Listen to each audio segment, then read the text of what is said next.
8.10. Pico manufactures ring binders which are embossed with the customer's own logo. Okay, उस पे customer का logo लगा देते हैं.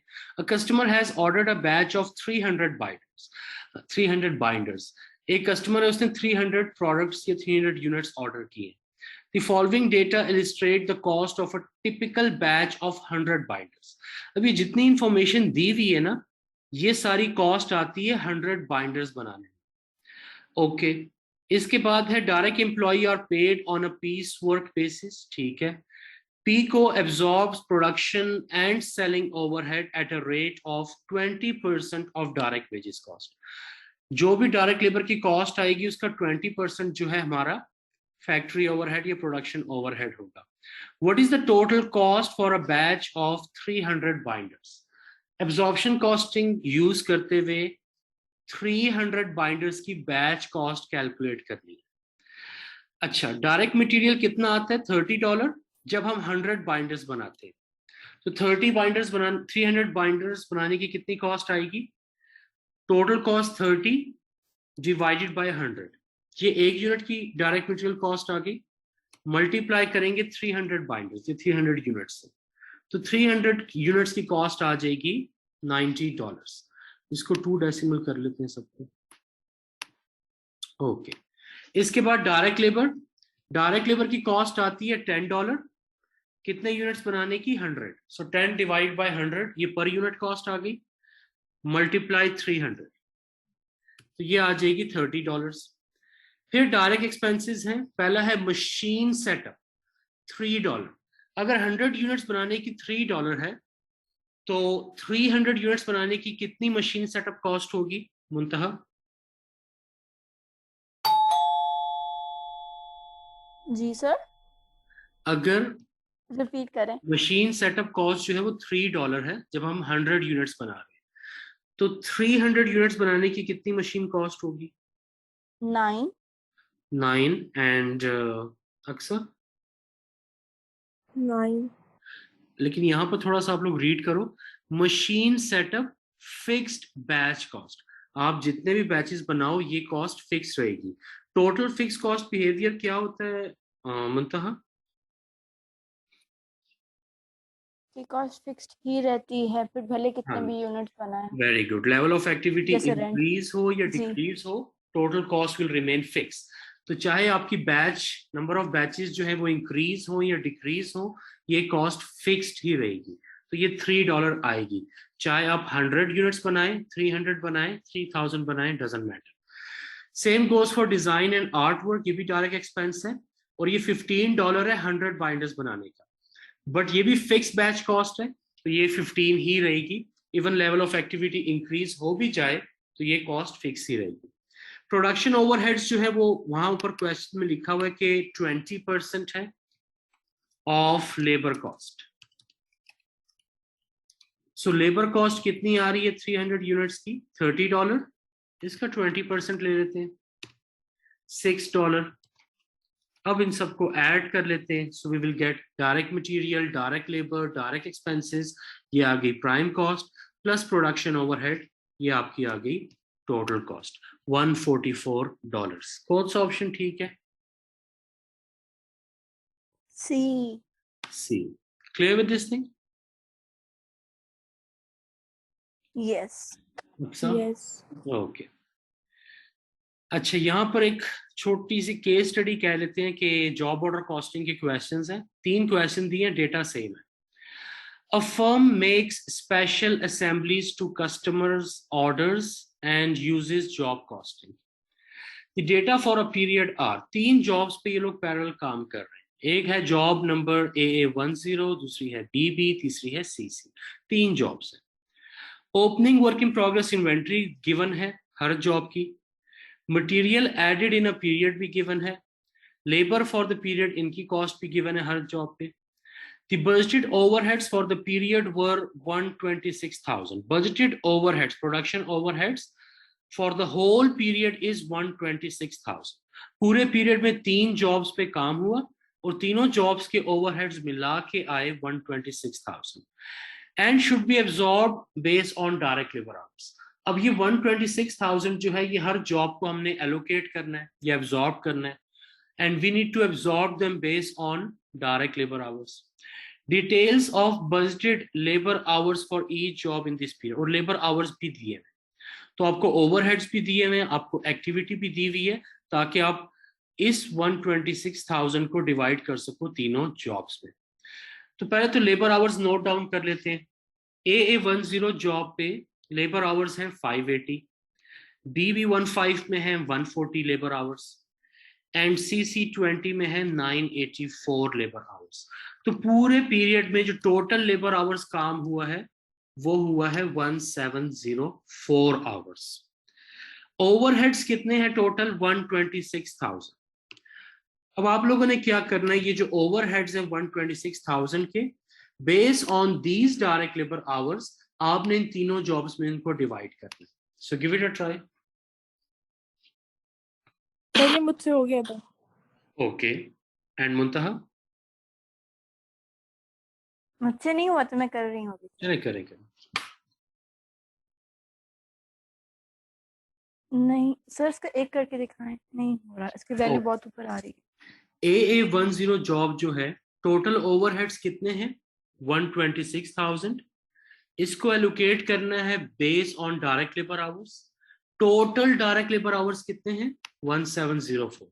सो $126,000 divided by total direct labor hours which are 1704, multiply करेंगे जितने आवर्स यूज हुए AA10 पे विच इज 580, तो कितने ओवरहेड्स आ जाएंगे? 42,887। ये है जॉब AA10 के overheads. Clear? Yes sir. Okay, अब BB एंड CC का आप करो।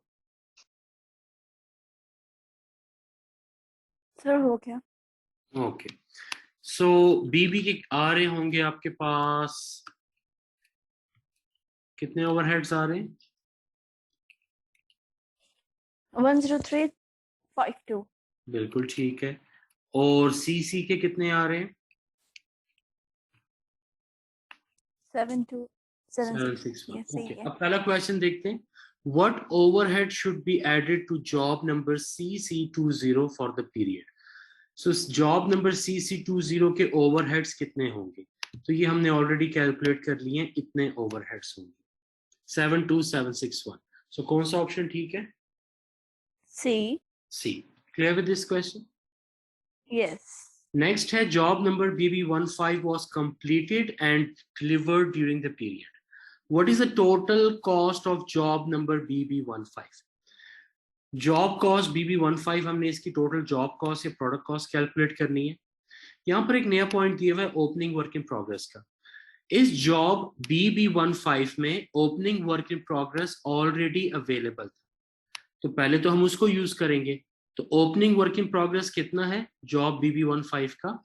42,790। ये already eight the start of period available था, और ये हमारे पास अवेलेबल था, इसलिए यहाँ पे देखो material added in the period.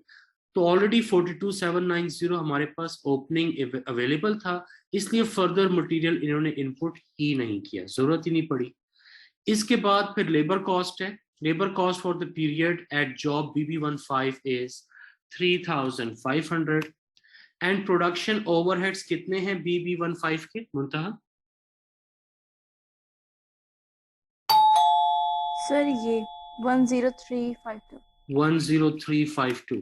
तो टोटल जॉब कॉस्ट हमारे पास आ जाएगी direct material plus direct labour plus production overhead या एब्जॉर्ब ओवरहेड्स 56642। सो कौन सा ऑप्शन ठीक है? सी। Very good. इस ये क्लियर है? Yes sir. Okay, last one. Job number AA10 and CC20 remained incomplete at the end of the period. What was the value of closing work in progress at the end of the period of job AA10? Job AA10 जो है ये period के and पे incomplete है, तो आपने इस job की जॉब कॉस्ट कैलकुलेट करनी है। जो भी जॉब कॉस्ट आएगी वो सारी की सारी आपकी क्लोजिंग वर्क इन प्रोग्रेस होगी। सो इसकी जॉब कॉस्ट आप कैलकुलेट करें। उसी तरह सर जैसे क्यों वर्क इन प्रोग्रेस होगी?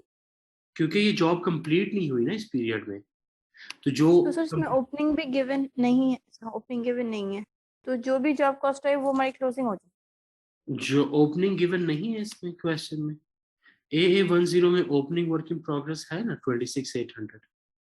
जी जी, उसमें तो ओपनिंग ये गिवन हो तो परचेस की ले नहीं लो, है, नहीं सीसी हो तो 20। जीरो हो जाएगा। जी लेकिन जी क्लोजिंग जितनी भी ये जॉब पे कॉस्ट आएंगी ये सारी की सारी क्लोजिंग वर्क इन प्रोग्रेस बन जाएगी। क्यों?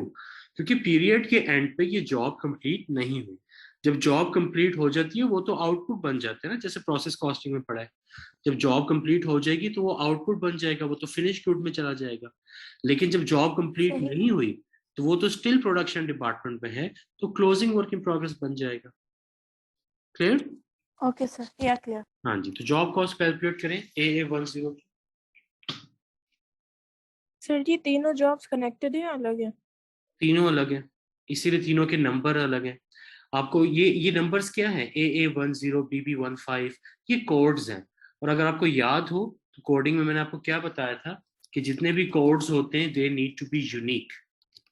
तो हर जॉब को अगर हम यूनिक कोड दे रहे हैं सो इट मींस तीनों जॉब डिफरेंट हैं, या तीनों सेम भी हो सकती हैं बट तीनों डिफरेंट कस्टमर्स के लिए होंगी। एक कस्टमर के लिए तीनों जॉब्स नहीं होंगी। सो तीनों ही डिफरेंट है, तीनों ही यूनिक है। क्लियर? यस। ओके। सर सही है इसका answer. The 101462. Clear with this thing? या Okay. Next, 8.14.